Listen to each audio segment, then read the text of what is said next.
Lettera dall'inferno. Un'anima dannata racconta i nostri tormenti sono inimmaginabili. Salve a tutti carissimi, oggi voglio parlarvi di un episodio che è avvenuto nella prima metà del 1900. Due amiche che erano anche colleghe di lavoro, a un certo punto, furono separate, dalla morte prematura, di una, di loro. Entrambe erano sposate e, solo che, una di loro, insieme a suo marito faceva un cammino, di fede, l'altra coppia invece era lontana molto dalla fede e dai sacramenti.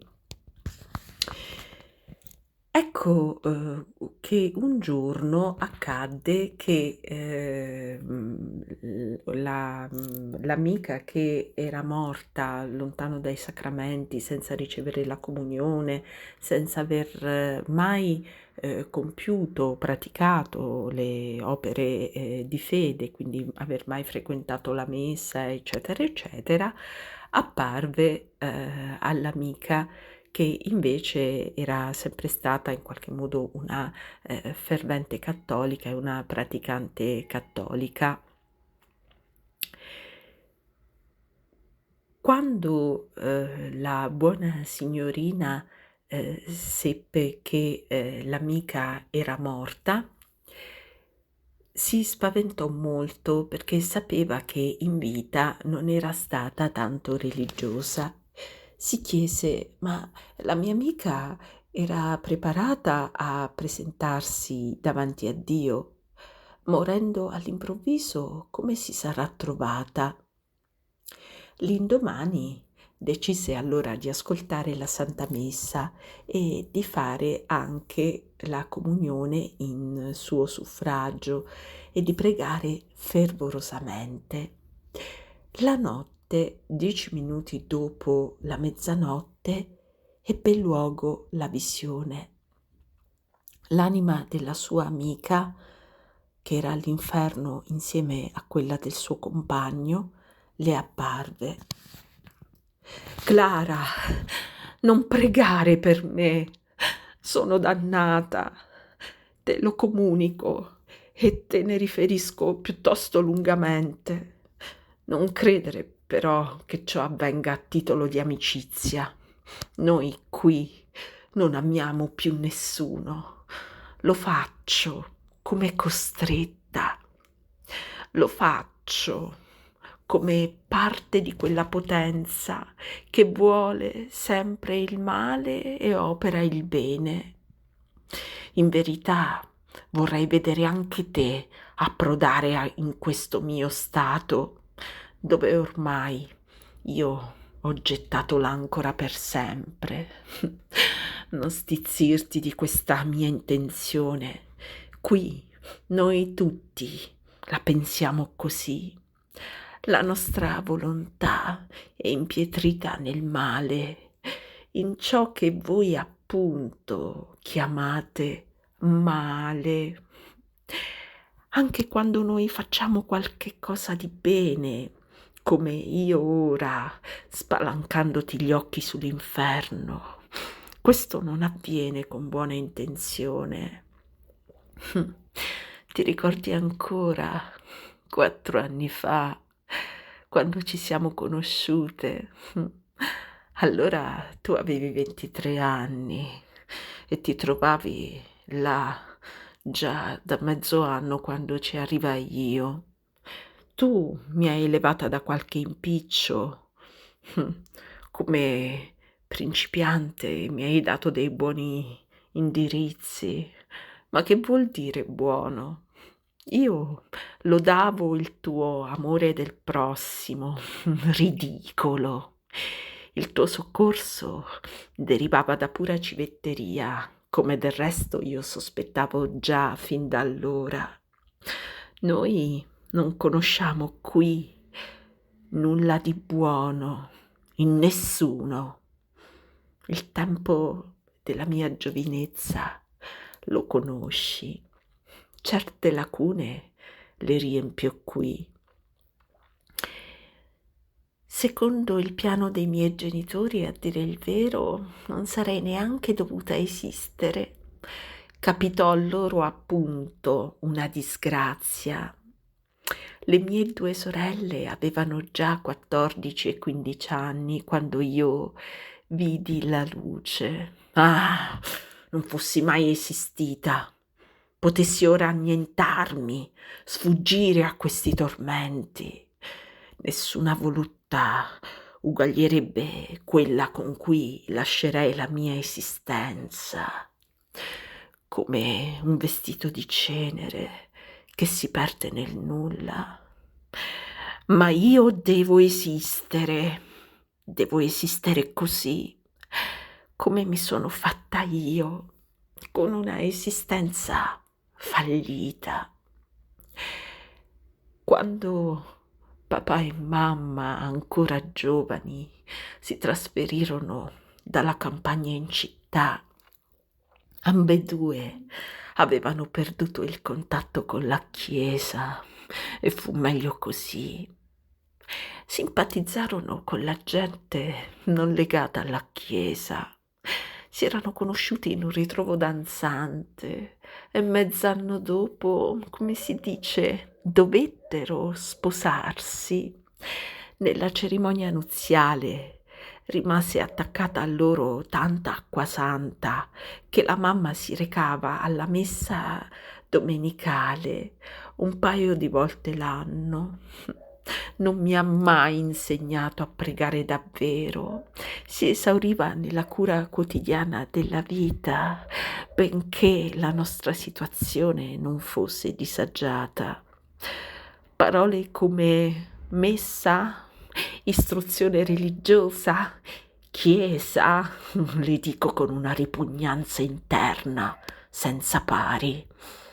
Aborrisco tutto questo, come odio chi frequenta la Chiesa e in genere tutti gli uomini e tutte le cose. Da tutto, infatti, ci deriva tormento, ogni cognizione ricevuta in punto di morte, ogni ricordo di cose vissute o sapute è per noi una fiamma pungente e tutti i ricordi ci mostrano quel lato che in essi era grazia e che noi sprezzammo. Ah, quale tormento è questo!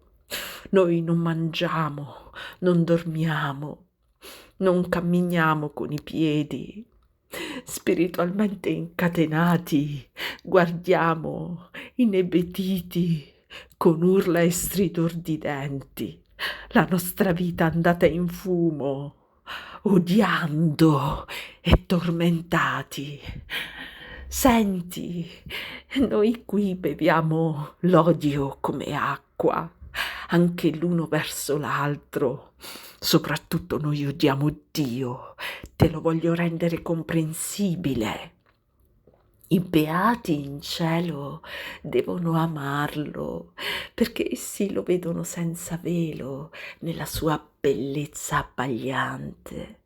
Ciò li beatifica talmente da non poterlo descrivere.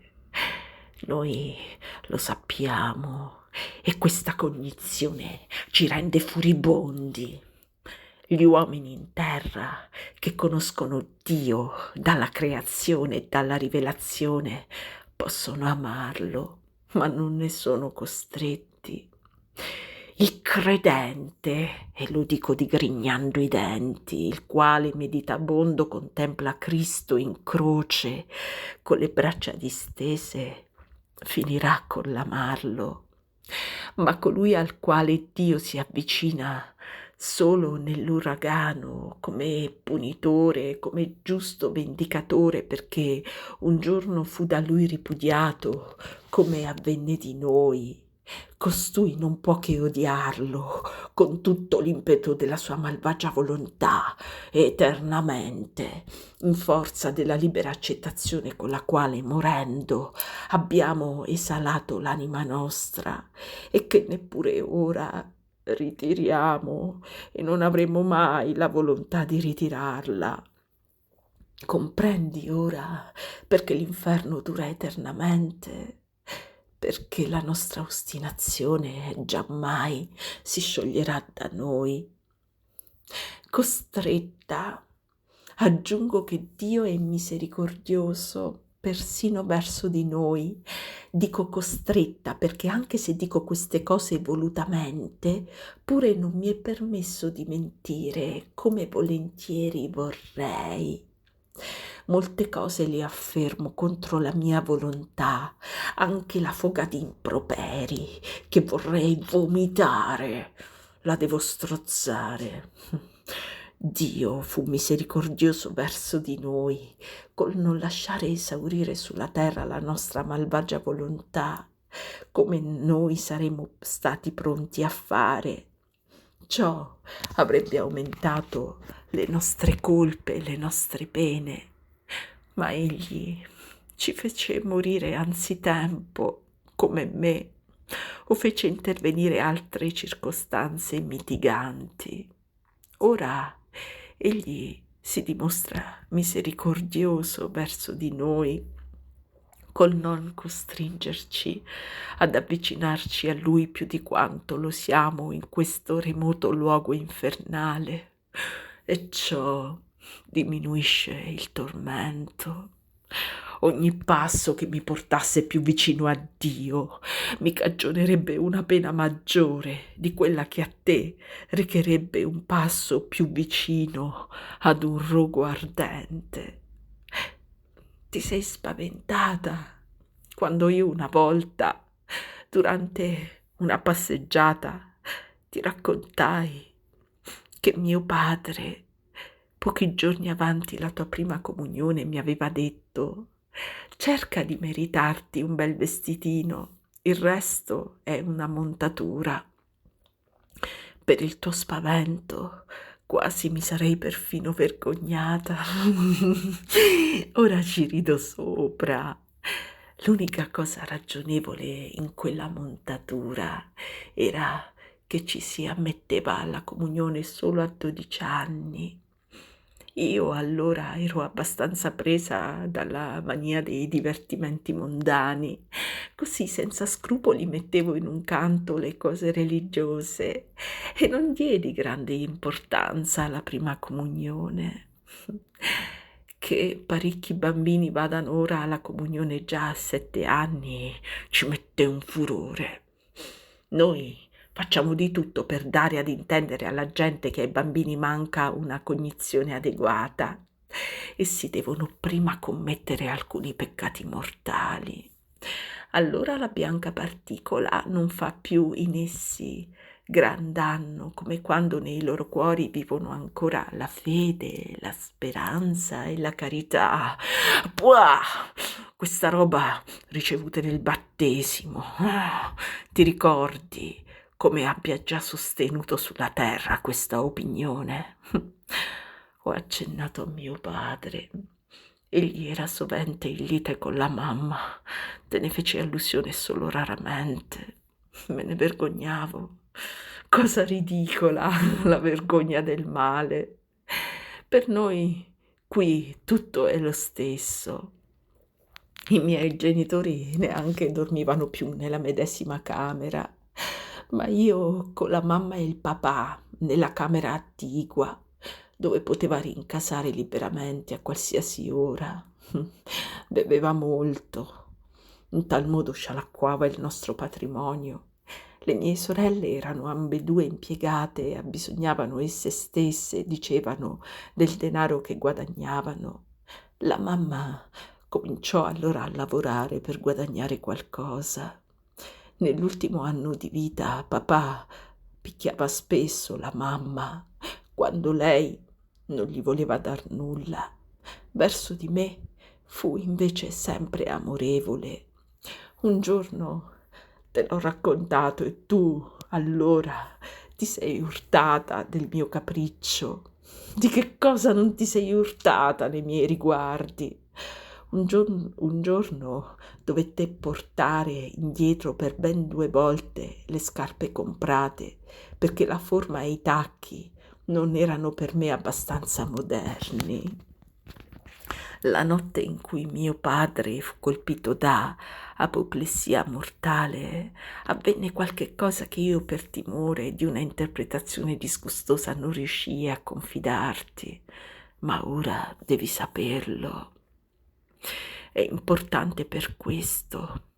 Allora per la prima volta fui assalita dal mio spirito tormentatore attuale. Dormivo in una camera con mia madre. I suoi respiri regolari dicevano il suo profondo sonno. Quando ecco mi sento chiamare per nome ed una voce ignota mi dice: che sarà se muore papà?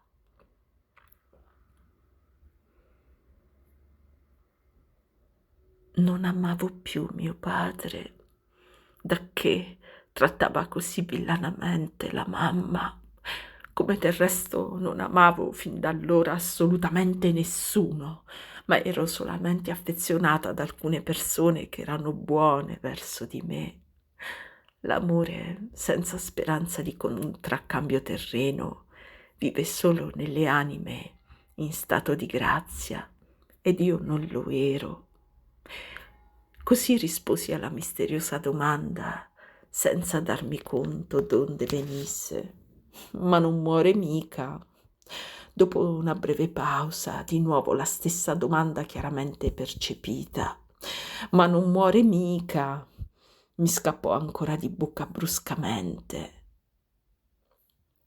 Per la terza volta mi fu chiesto: che cosa sarà se muore tuo padre? Mi si presentò alla mente come papà spesso veniva a casa, piuttosto ubriaco, strepitava, maltrattava la mamma, e come egli ci aveva messo in una condizione umiliante davanti alla gente. Perciò gridai indispettita: gli sta bene. Allora tutto tacque. La mattina seguente, quando mamma volle mettere in ordine la stanza del babbo, trovò la porta chiusa a chiave. Verso mezzogiorno si forzò la porta. Mio padre, mezzo vestito, giaceva cadavere sul letto. Nell'andare a prendere la birra in cantina, doveva essersi buscato qualche accidente. Era già da lungo tempo malaticcio. Lettera dall'inferno. Un'anima dannata racconta i suoi terribili tormenti. Fine prima parte.